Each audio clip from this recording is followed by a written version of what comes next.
హాస్యబ్రహ్మ బ్రహ్మానందం గారి 70వ పుట్టినరోజు సందర్భంగా టాలీవుడ్లో తన సన్నిహితులందరూ కలిసి సభని ఏర్పాటు చేశారు. తన నటనతో, కామెడీ టైమింగ్తో, హావభావాలతో, డ్యాన్స్తో ఎంతోమంది అభిమానుల్ని సంపాదించుకున్నారు బ్రహ్మానందం గారు.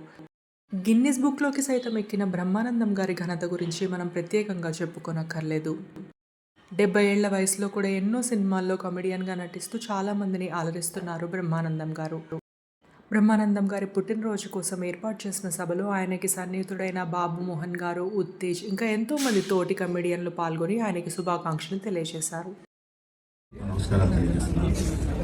42 సంవత్సరాల సుదీర్ఘమైనటువంటి ఈ చలనచిత్ర జీవిత చరిత్రలో ఎన్నో ఒడిదుడుకులు, ఎన్నో రకరకాలైనటువంటి ఇబ్బందులు ఎదుర్కొని మీ అందరి ఆశీస్సులు 4 డికేట్స్ దాకా తెచ్చుకోగలిగారంటే అది నా గొప్పతనం కాదు, అది ప్రేక్షకులు, ప్రేక్షక దేవుళ్ళు, ప్రేక్షక మహాశయులు వాళ్ళ యొక్క ఆశీస్సులే ఇంతవరకు మేము నిలబడగలిగాం.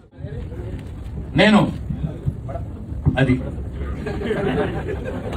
ఈ గ్రామానికి నేను ఇది కావాలని నేనెంతో ఇదయ్యాను. నేను ఇదవటం